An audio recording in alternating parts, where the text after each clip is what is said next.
Queridos irmãos em Cristo Jesus, o Evangelho de João, ele foi o último evangelho a ser escrito. Aí os estudiosos discutem se primeiro foi o de Mateus ou se foi o de Marcos. A gente não sabe exatamente, mas com certeza o de João foi o último. E João é o último dos apóstolos a permanecer. E ele é um apóstolo que não morreu de um over-sacrifício. Parece que ele morreu de morte natural. Ele foi o único que não foi martirizado, se bem que existe uma história que ele foi levado para a ilha de Patmos, porque era uma ilha sem qualquer vegetação, uma ilha deserta, porque ele, quando esteve em Roma, isso não está na Bíblia, isso é história, quando ele esteve em Roma, o imperador Domiciano mandou jogá-lo dentro de um pote de azeite fervendo. E ele não foi queimado. Mas nós temos na Bíblia também Sadraque, Mesaque e Abdenego que foram jogados na fornalha e não foram queimados. E aquilo para que ele não se tornasse uma pessoa que virasse um ídolo, uma coisa, eles jogaram ele para a ilha e foi de lá que ele trouxe a revelação preciosa do Apocalipse. Mas o livro de João também ele é recheado daquilo que é o Evangelho universal. A gente sabe que o Evangelho de Mateus tinha um foco, o povo judeu. Mateus pregava olhando para o povo judeu. Marcos tinha um foco voltado para os romanos, para o Império Romano. Lucas tinha o seu foco na Grécia, nos gregos. E João tem um evangelho universal, o mundo. Tanto judeus quanto gentios. E nós estamos aqui patinando no capítulo 14 de João. Nós vamos começar aqui lendo o versículo 3 de João 14. João 14, 3. E quando eu for e vos preparar lugar, voltarei e vos receberei para mim mesmo, para que, onde eu estou, estejais vós também. O Senhor havia dito, logo aqui no início, olha assim, não fiquem conturbados, perturbados, não se turbe o vosso coração.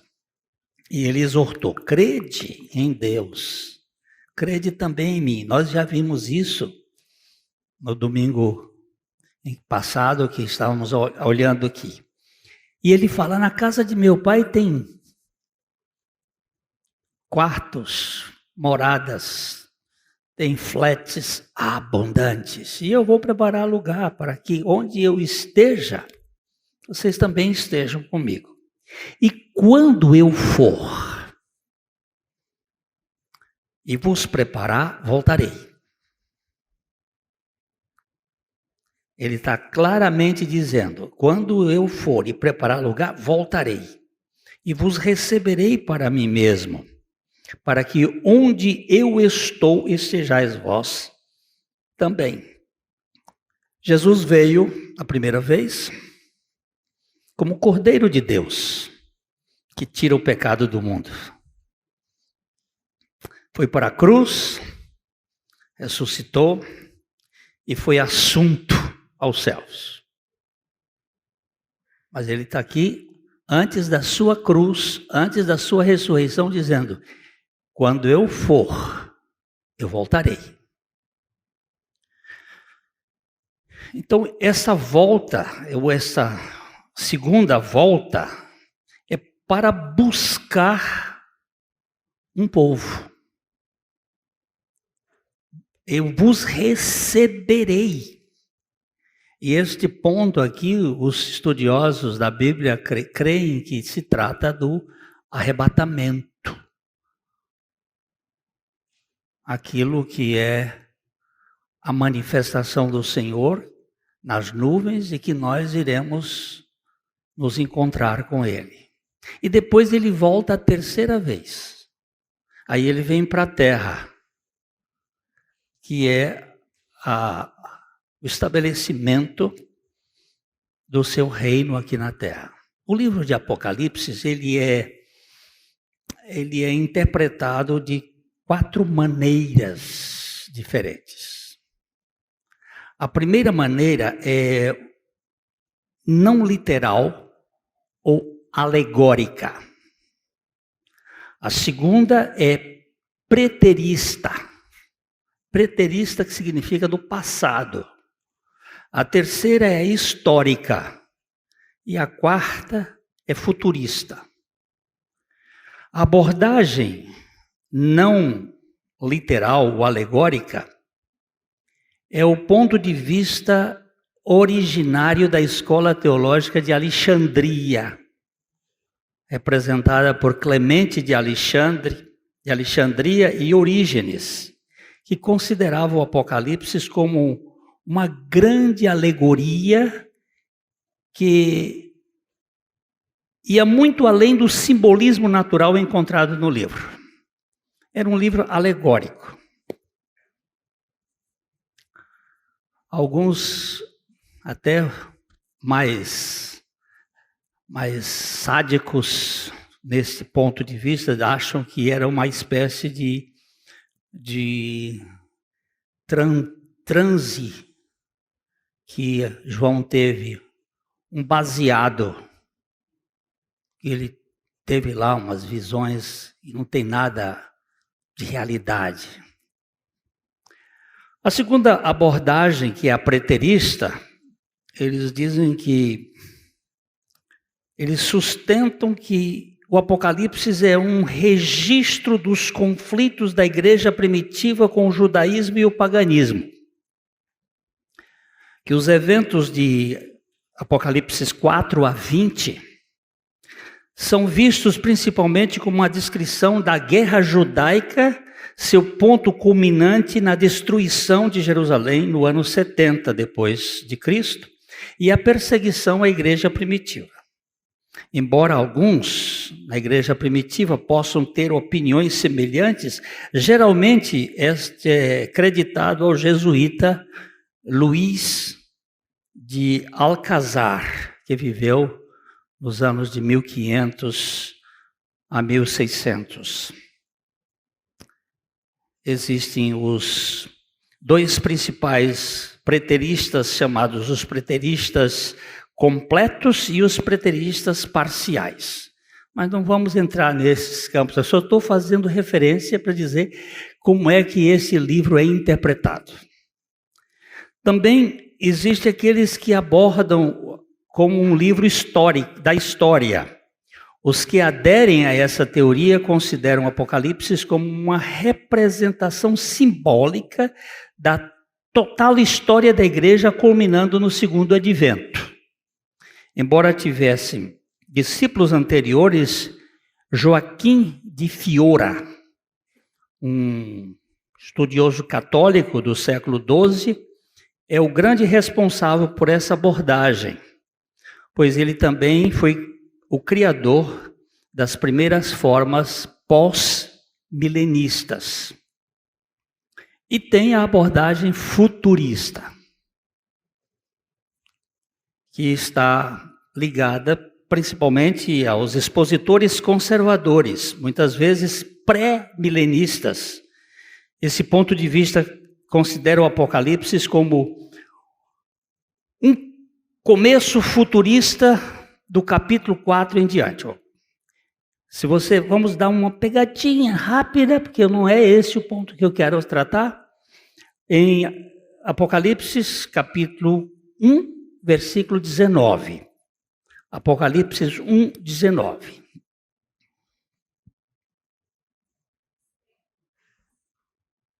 Escreve, pois, as coisas que viste, e as que são, e as que hão de acontecer depois destas. Este versículo aqui parece que ele divide o livro de Apocalipse. Ele diz para João, o anjo diz para João, escreve, pois, estas coisas que viste. Viste é passado. As coisas que são presente. E as coisas que hão de acontecer depois destas, futura. Então, divide-se o livro de Apocalipse como aquilo que aconteceu, aquilo que está acontecendo e aquilo que acontecerá. No capítulo 1, nós temos as coisas que viste. E João está aí perto do ano 90 depois de Cristo, e ele está descrevendo uma visão que ele teve, mas da pessoa de Cristo e da sua obra. As coisas que viste. Nos capítulos 2 e 3, ele está falando das igrejas.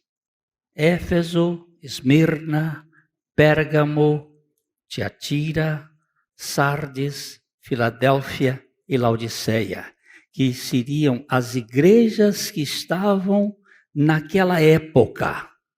E também há uma interpretação de que aquelas igrejas representariam os períodos da história, a coisa que acontecia.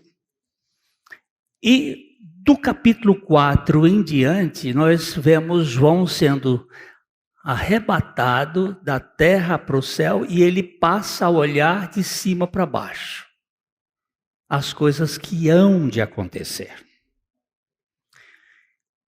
Eu estou fazendo esta pequena visão do livro de Apocalipse, e aí você vai encontrar todas as pessoas que têm opiniões, sejam alegóricas, sejam preteristas, sejam históricas. Esse pregador aqui, ele tem um foco futurista. Então, eu não discuto, não vamos brigar com ninguém sobre os seus pontos de vista, mas esta é uma ideia. O que eu quero dizer é que o Senhor Jesus Cristo vai voltar. Este é o fato. Ele disse, quando eu for e eu preparar, eu voltarei para vós outros. Agora, esta vinda dele, a gente não sabe quando será. Nós não temos exatamente, só sabemos que vai acontecer como um ladrão. Vamos dar uma olhadinha em Mateus capítulo 24, versículo 36. Jesus falando com seus discípulos, Mateus 24, 36. Mas a respeito daquele dia e hora, ninguém sabe, nem os anjos dos céus, nem o Filho, senão o Pai. Esse aqui pertence a uma economia do Pai. Naquele tempo, Jesus ainda estava limitado na sua corporidade, na sua encarnação, e ele disse, olha, chuva, aleluia, aleluia. Por favor, deixa o texto aqui.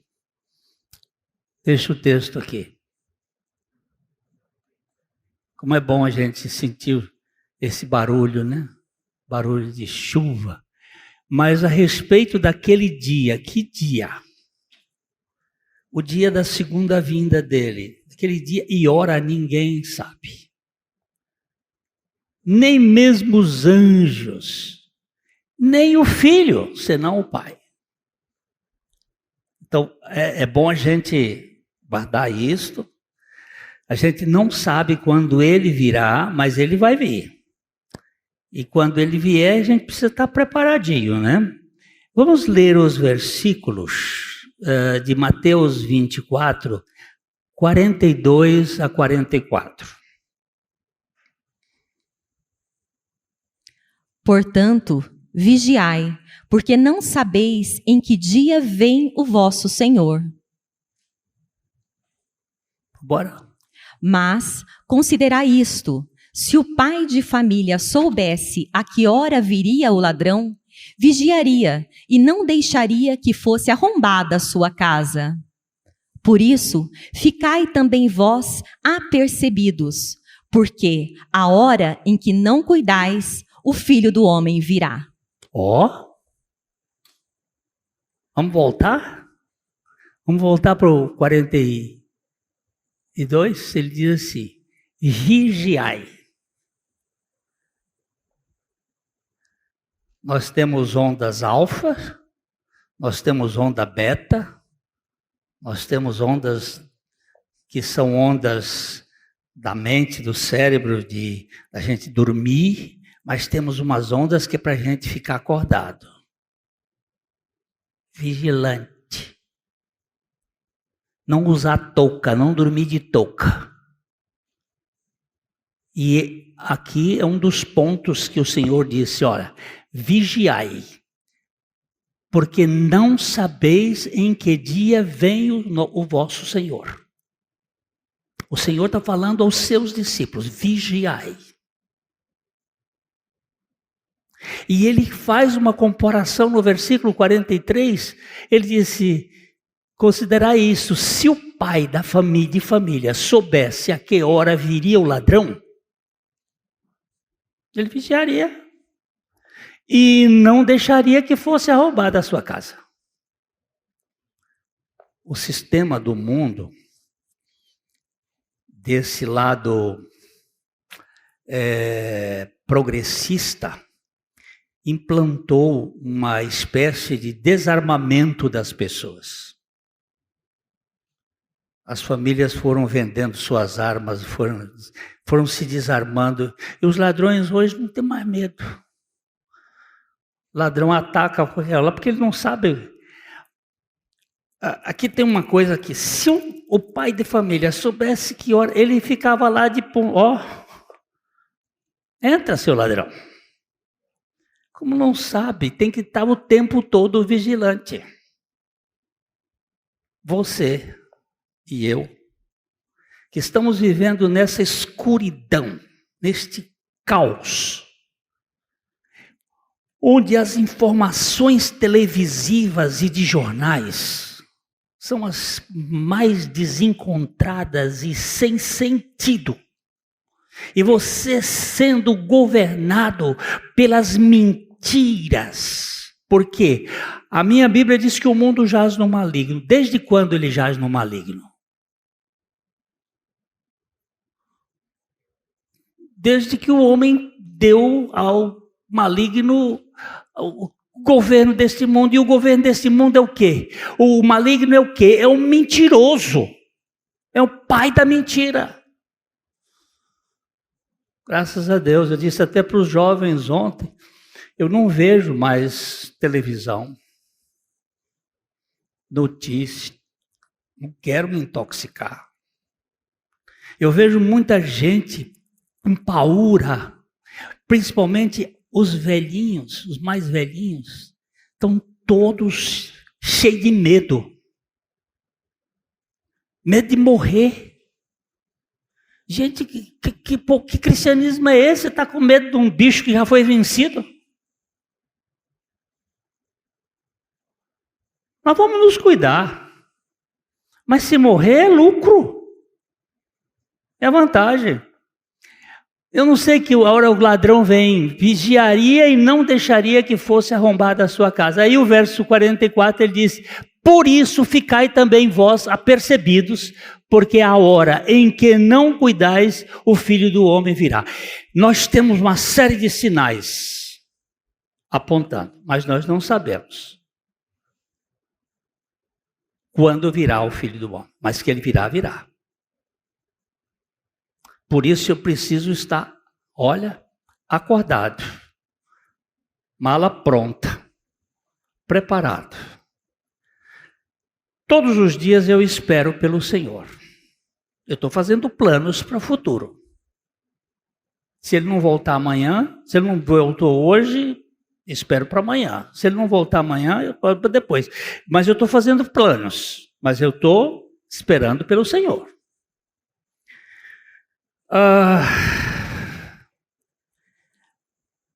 Existe cerca de 300 passagens proféticas que descrevem quem é o Messias e o que ele viria fazer aqui na terra.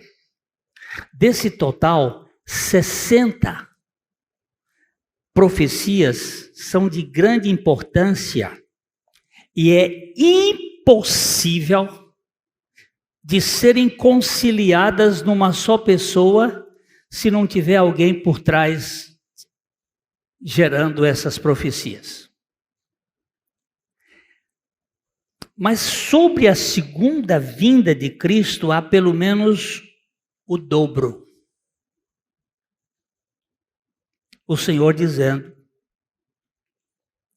a Bíblia falando de que ele virá. No tempo de Jesus, o povo não cria que Jesus viria. Quantos creram? Ninguém identificou o Messias com todas as profecias que estavam. As pessoas do tempo não creram. E por que o ser humano não crê? Porque desde o jardim do Éden o homem tem um problema com a palavra de Deus. Mesmo os crentes hoje têm grande dificuldade em crer no que Deus diz.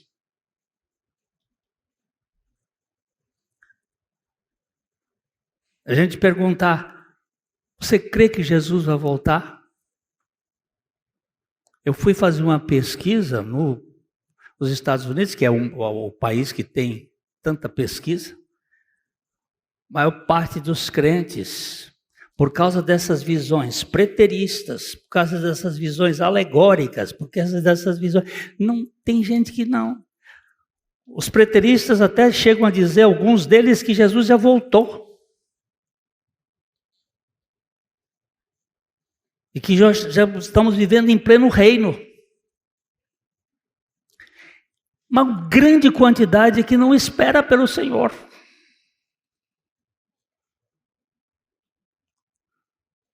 Agora, o teólogo americano J. Blanchard, ele diz o seguinte: muitas pessoas ficarão surpresas quando Jesus voltar, mas ninguém será enganado. Por que ninguém será enganado? Porque este é um assunto pisado e repisado. Dos 27 livros do Novo Testamento, 24 se referem à segunda vinda do Senhor. Há cerca de 318 referências no Novo Testamento desse tema, além das do Velho Testamento. Agora ninguém está preparado, ninguém está se preparando.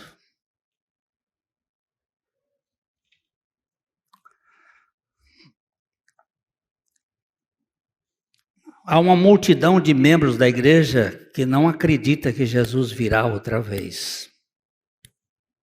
E existe uma resistência a este assunto. Quando se vai falar do assunto, não, vamos mudar de assunto, vamos falar outra coisa. Porque esse assunto parece que apavora, a gente acha aqui.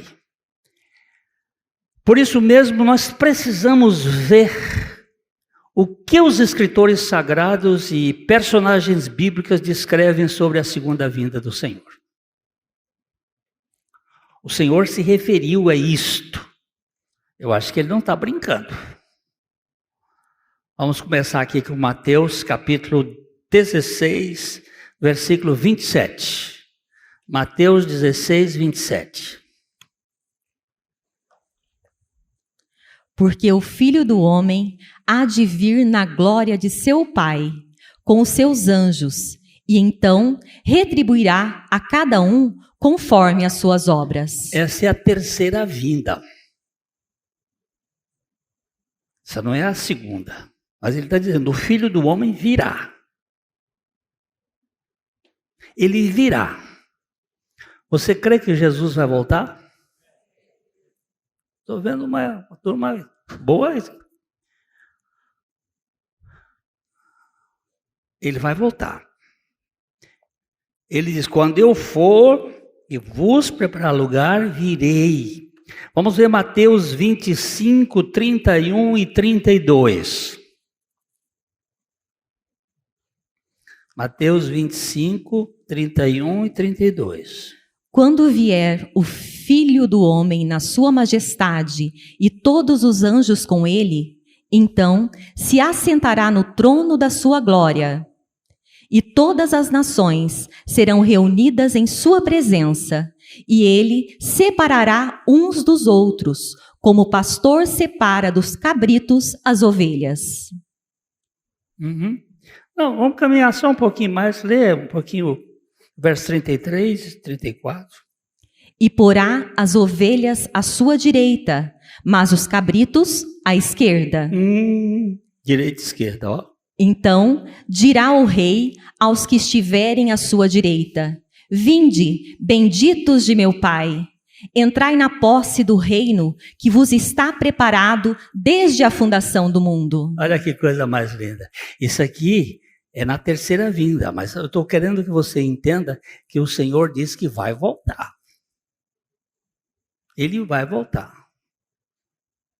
E ele diz assim, vinde benditos de meu Pai, possuí por herança o reino que vos está preparado desde a fundação do mundo. Quando ele vai falar para os cabritos, ele diz, ide malditos para o fogo eterno, preparados para o diabo e os seus anjos. Você caiu na conversa do diabo? Você entrou na conspiração do diabo? Então, foi para ele que o inferno foi preparado, para o diabo e seus anjos. Agora, o Senhor vai voltar. Ele falou isto. No dia que o Senhor foi assunto aos céus, os discípulos estavam de boca aberta olhando para o céu. E nós temos em Atos, no capítulo 1, versos 10 e 11, eles estavam olhando Jesus subindo no meio das nuvens. E dois anjos, possivelmente os mesmos anjos que tiveram na ressurreição, que estiveram ali durante o período da hora que Jesus ressuscitou, dando o anúncio, ele diz o seguinte: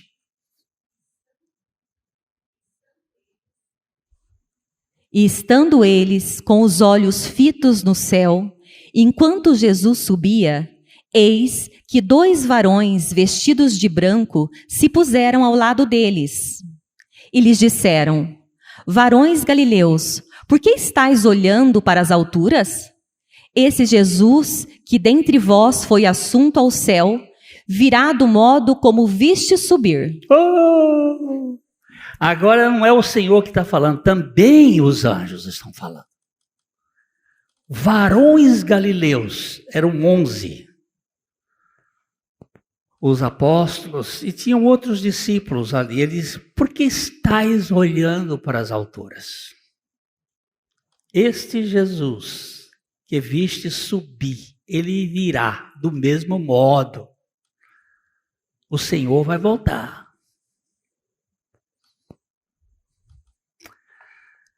Atos capítulo 3, versos 19 a 21, no dia do Pentecostes, Pedro está pregando, anunciando Jesus e a obra de Jesus. De repente, ele faz uma declaração naquela pregação. Arrependei-vos, pois, e convertei-vos para serem cancelados os vossos pecados, a fim de que, da presença do Senhor, venham tempos de refrigério, e que envie Ele o Cristo, que já vos foi designado Jesus, ao qual é necessário que o céu receba até aos tempos da restauração de todas as coisas, de que Deus falou por boca dos seus santos profetas desde a antiguidade. É necessário que o céu receba quem?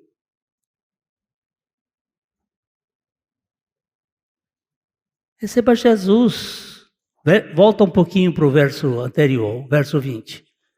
A fim de que da presença do Senhor venham tempos de refrigério e que envie Ele o Cristo, que já vos foi designado, Jesus, agora, ao qual é necessário, Jesus, é necessário que o céu o receba até os tempos da restauração de todas as coisas.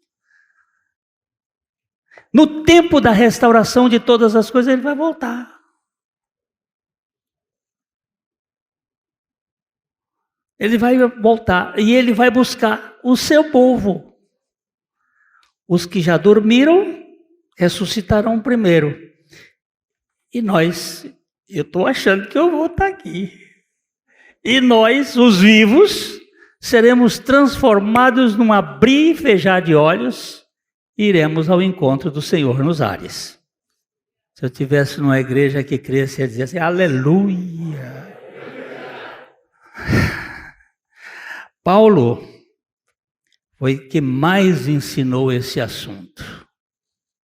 Tem vários textos, mas eu só saquei um, que está em 2 Tessalonicenses, capítulo 2, versículos 1 e 2. 2 Tessalonicenses 2, 1 e 2. Só existem 3 cartas que não falam da segunda vinda. A segunda e a terceira carta de João e a carta de Filemão. O resto todos tem, tudo tem, fala da vinda do Senhor. O Senhor vai voltar. Isso era assunto da igreja primitiva. Agora a igreja atual, ela não gosta muito desse assunto. Vamos lá. Irmãos, no que diz respeito à vinda de nosso Senhor Jesus Cristo e à nossa reunião com Ele, nós vos exortamos a que não vos demovais da vossa mente com facilidade, nem vos perturbeis, quer por espírito, quer por palavra, quer por epístola, como se procedesse de nós, supondo tenha chegado o dia do Senhor. Havia uma turma na igreja de Tessalônica que estava dizendo que Paulo tinha dito que o Senhor já tinha vindo. Tinha uma série de confusões lá e ele diz assim, que não vos demovais da vossa mente com facilidade, porque esses argumentinhos, não, pode deixar, comamos e bebamos, porque amanhã morreremos e a gente pode viver do jeito que quiser, não vai ter prestação de contas. A vida é assim mesmo, e Deus é misericordioso, e Ele vai perdoar. Ele é misericordioso, tanto é que é misericordioso que Ele botou todos os nossos pecados em Cristo Jesus, mas Ele é justo. Ele é justo e vai julgar aqueles que não creram.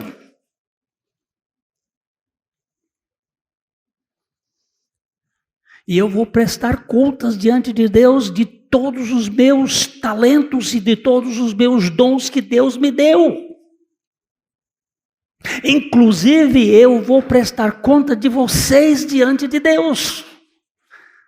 Porque se eu não for sincero na pregação do Evangelho, eu vou prestar contas diante do Senhor. Por isso que nós não podemos vender a coisa por um preço de mercado baixo. O Evangelho é sério. Ele tem uma resposta perfeita para nos libertar. Mas não faça essa de brasileiro. Vai ter um jeitinho. Não tem jeitinho.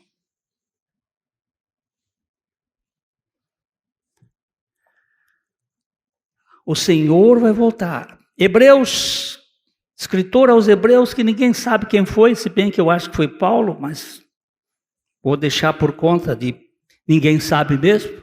Capítulo 9, versos 27 e 28.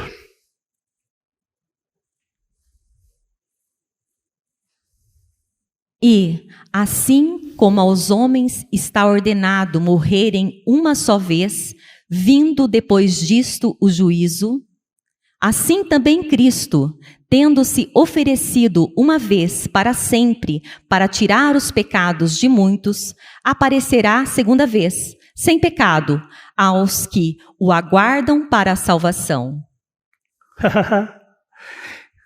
Eu fui salvo da condenação do pecado. Já não há nenhuma condenação para mim, porque eu fui salvo. Vamos voltar aqui. Assim também Cristo, tendo oferecido uma vez para sempre para tirar os pecados de muitos, porque não de todos. Essa é a questão. Porque só quem crê recebe. Pecados de muitos, aparecerá segunda vez sem pecado. Onde é que ele botou esses pecados? Deus jogou sobre ele. Eu vou contar uma brincadeirinha para vocês aqui. Teve um amigo nosso aqui que gostava muito de escafandro, de mergulho, de tal. E ele disse: Glênio, eu quero te levar lá para Abrolhos, para você fazer uns mergulhos. Eu digo: rapaz, eu não gosto de mar. Tenho um respeito por mar. Mar para mim é só até assim, joelho. Eu sou... respeito o bicho, porque ele é grande demais. 2/3 da terra é só mar. O bicho é grande. Eu não gosto de mar, não. Não, mas não tem problema. Eu dou umas aulas para você. Eu te levo lá, é lindo. Você vai ver peixe. Eu digo, mas tem um outro problema. Eu vou mergulhar lá e acho um pecado meu. Porque a Bíblia diz que ele jogou os meus pecados no fundo do mar e vai lá que sobe um bicho. Só brincadeira. Não sei onde é que ele botou esses pecados, mas ele aparecerá sem pecado aos que o aguardam para a salvação. Eu fui salvo, eu estou sendo salvo e eu serei salvo. A salvação não se completou ainda. Eu fui salvo no meu espírito, eu estou sendo salvo na minha alma e eu serei salvo no meu corpo. Eu não vou ter mais reumatismo, nem artrose, nem qualquer outra doença. Eu terei um corpo glorificado como o do Senhor. É assim que eu creio. É assim que eu creio. E é assim que eu vejo esse texto, né? Ele virá uma segunda vez. Isto enche o coração da gente de esperança. Tiago escreveu na sua carta, no capítulo 5, versículo 7. Tiago aqui é o irmão do Senhor. Ele que era um incrédulo, que só passou a crer no Senhor depois da ressurreição. Os irmãos do Senhor não criam nele. Sede, pois, irmãos, pacientes, até a vinda do Senhor. Eis que o lavrador aguarda com paciência o precioso fruto da terra, até receber as primeiras e as últimas chuvas. Irmãos, sede pacientes até a vinda do Senhor. O Senhor vai voltar. O Senhor vai voltar e eu preciso estar preparado.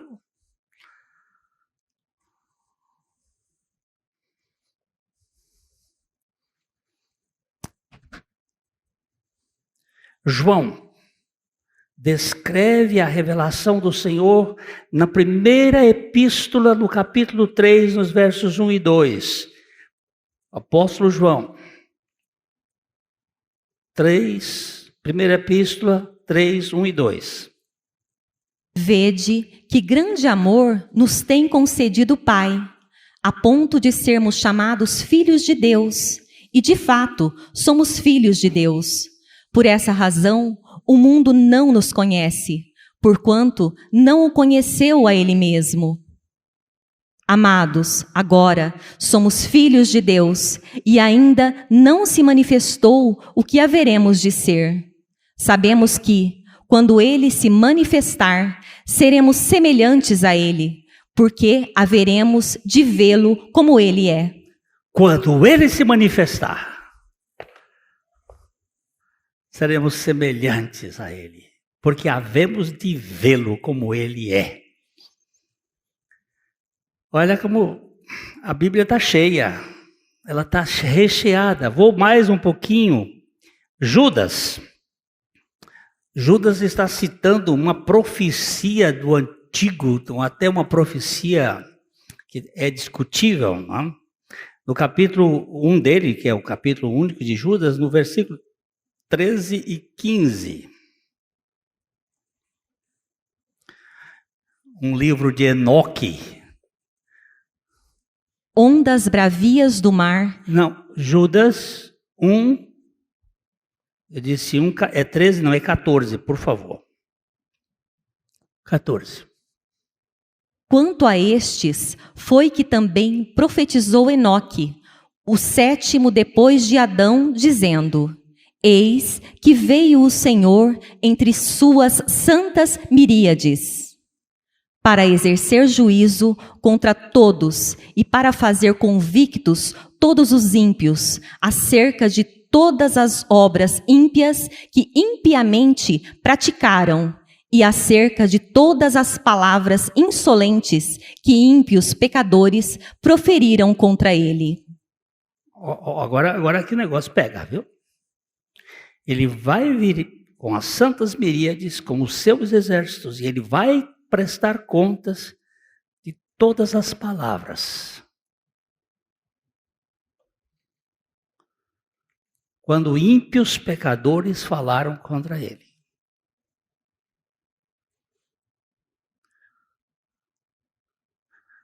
Não tem jeito de você escapar. O WhatsApp, o sistema de comunicação hoje já está tão perfeito que você não pode fugir. O único lugar que você não pode ser vigiado hoje é você ficar num lugar sem qualquer telefone ou qualquer aparelho que esteja pela internet. Estão até falando, alguns dizendo que a gente deve comprar uns sítios e morar lá, criar galinha, porque e se tiver qualquer coisa vai te achar. Mas não tem jeito, porque o negócio está cercado. Agora, eu não tenho que ter pavor, não. Eu estou esperando que ele me tire da hora da ira. É uma interpretação. Apocalipse 22, 20. Já no finalzinho do livro, ali o Senhor revelando a João. Aquele que dá testemunho destas coisas diz: certamente venho sem demora. Amém. Vem, Senhor Jesus. Vem, Senhor Jesus. Vem sem demora. Vem, Senhor Jesus. Só nós não queremos apreciar esse tema. Isso é muito sintomático, né? É muito sintomático. A certeza da segunda vinda de Cristo deve tocar e impregnar cada parte do nosso comportamento diário. Como o Senhor vai me achar? O jovenzinho estava sendo operado pelo médico. Ele tinha sido baleado na Guerra da Secessão e não tinha anestesia naquela época. E um médico judeu ia fazer a operação dele. E ele disse assim: toma aqui um gole de conhaque. Mas tomar um conhaque aqui para você aliviar, porque eu vou serrar a sua perna com um serrote. E ele disse o seguinte: doutor, eu não posso tomar esta bebida alcoólica, porque eu vou me embriagar. E como é que eu vou comparecer perante o meu Senhor embriagado?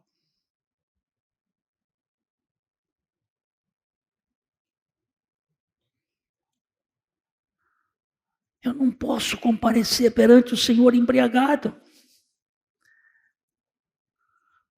Essa história eu conto num das pregações, depois você procura, é a salvação de um insensato, o título dessa pregação.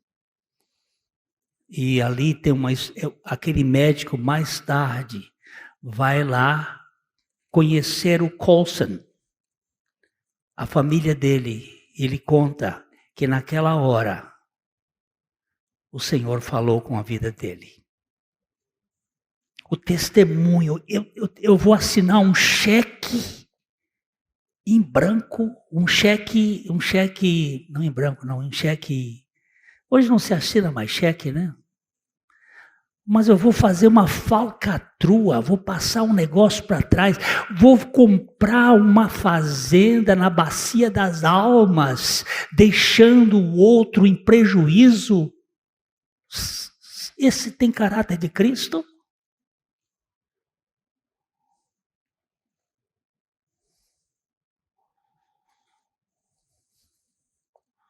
Eu não posso levar vantagem. Como é que eu vou fazer? O Senhor chega e diz assim: escuta, servo mau e negligente.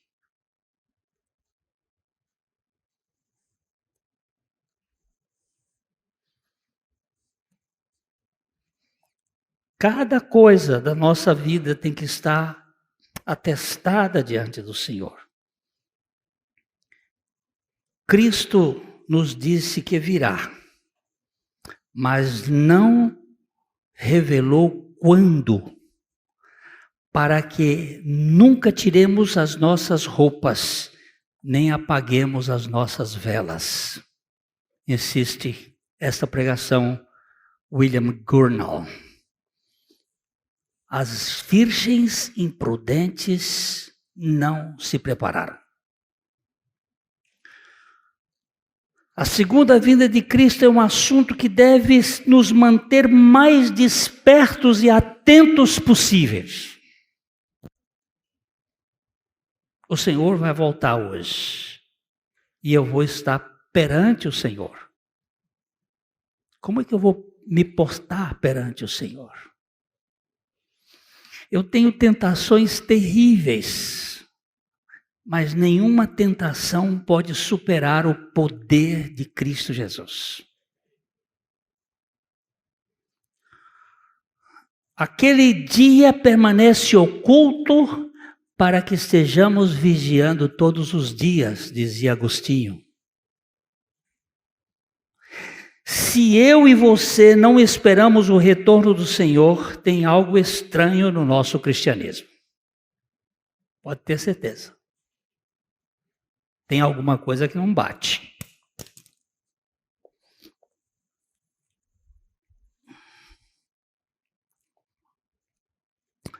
Vamos ler de novo João 14, 3.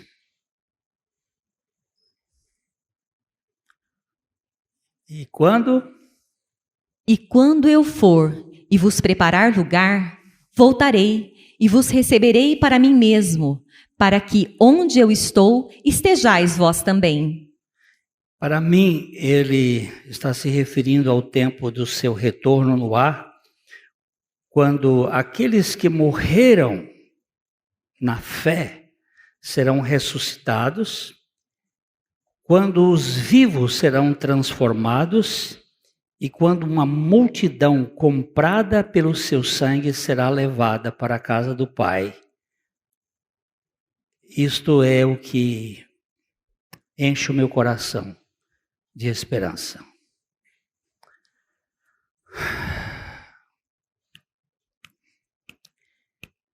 Esta é uma vinda pessoal e literal de Cristo. Cristo era espírito antes da sua encarnação. O Pai, o Filho e o Espírito Santo estavam em outra dimensão espiritual. O Pai, o Filho e o Espírito Santo. O Filho entrou na terceira dimensão e nunca mais saiu.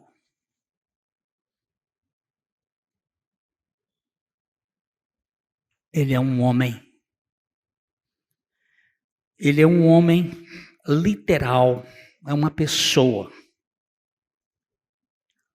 Tão certo quanto ele veio a primeira vez, ele virá novamente.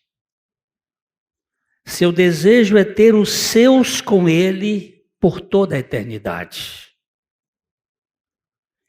Você crê nisso, meu querido e minha querida? Você tem certeza de que você é um filho, uma filha do Altíssimo? Estou vendo umas cabecinhas sacudindo que parece que eu vou até sair da cachola. É isso que nós precisamos. Cristo morreu e ressuscitou e nos incluiu naquele pacote. Aquela morte não era dele, aquela morte era a minha, era a sua. Ele nos fez participantes daquela morte para que na ressurreição ele viesse viver em nós e nós pudéssemos ganhar a dimensão de poder viver para sempre com ele. Não lhe estou perguntando se você é católico, ortodoxo, protestante, pentecostal, neopentecostal, judeu, espírita, budista, confucionista, sei lá o quê. Você é uma nova criatura em Cristo Jesus? Se alguém está em Cristo, é uma nova criatura. As coisas velhas já passaram. Eis que tudo foi feito novo. A questão é, você realmente é uma nova criatura? Se você é, espera o Senhor já, rapaz. Que coisa mais maravilhosa. Eu só quero terminar com 1 Tessalonicenses 4, de 3 a 18, porque tem outros textos, mas é só para a gente ficar fixo. Olha aqui. Jesus disse para Pedro assim, Pedro diz assim, se é o Senhor, manda uma palavra. E Jesus pegou o tapete da palavra e fez assim, vem! Pedro não andou sobre as águas, ele andou sobre a palavra do Senhor. Depois ele titubeou porque ele viu o vento e as ondas e aí ele afundou. E o Senhor teve que pegá-lo. Mas você e eu precisamos da palavra do Senhor para nos firmar nela. 1 Tessalonicenses, capítulo 5, capítulo 4, versículos 13 a 18. Não queremos, porém, irmãos, que sejais ignorantes com respeito aos que dormem, para não vos entristecerdes como os demais, que não têm esperança. Pois, se cremos que Jesus morreu e ressuscitou, assim também Deus, mediante Jesus, trará em sua companhia os que dormem. Ora, ainda vos declaramos, por palavra do Senhor isto, nós, os vivos, os que ficarmos até a vinda do Senhor, de modo algum precederemos os que dormem. Porquanto o Senhor mesmo, dada a sua palavra de ordem, ouvida a voz do arcanjo e ressoada a trombeta de Deus, descerá dos céus, e os mortos em Cristo ressuscitarão primeiro. Depois, nós, os vivos, os que ficarmos, seremos arrebatados juntamente com eles entre nuvens para o encontro do Senhor nos ares. E assim estaremos para sempre com o Senhor. Consolai-vos, pois, uns aos outros com estas palavras. Aleluia! Ele está dizendo, olha, gente, não fique aí como esses que não têm esperança. Nós temos a esperança. Este mundo aqui não é o ápice, não. Haverá um novo céu e uma nova terra onde habitam a justiça. Eu seria desonesto se eu dissesse para vocês, olha, gaste todo o seu fosfato para compreender o que está acontecendo no mundo. Você não vai compreender. Mas gaste todo o seu empenho para esperar pelo Senhor e ter o seu coração dependente do Senhor. Porque aí está a sua segurança. Consolai-vos uns aos outros com estas palavras. Obrigado, Pai, porque o teu plano é perfeito. Não é uma serpente que vai desmanchar o teu projeto.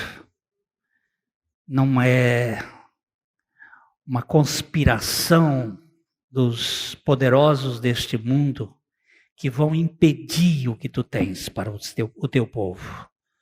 Nós te agradecemos, porque a tua palavra é viva e eficaz. E porque tudo passa, mas a tua palavra não há de passar. E a tua palavra nos diz que o Senhor vai voltar e que nós iremos estar com Ele para sempre. E nós te agradecemos. Nós esperamos pelo Senhor. E nós agradecemos pela obra do Senhor. Em nome do Senhor. Amém. A Livraria PIB Londrina procura selecionar cuidadosamente seus títulos e autores a fim de oferecer um conteúdo alinhado com o Evangelho de Jesus Cristo. Bíblias, livros de teologia, devocionais, literatura infantil, biografias, comentários bíblicos e muito mais. Dispomos também de um acervo de CDs e DVDs das mais de 5.000 mensagens ministradas na Primeira Igreja Batista em Londrina. Visite a Livraria PIB Londrina e conheça ainda mais. Livraria PIB Londrina, de segunda a sexta, das 13h30 às 18 horas. Endereço na Avenida Paraná, 76A, próximo ao Calçadão, bem no centro de Londrina. Ligue para 3372-8921 ou acesse o site www.livrariapiblondrina.com.br.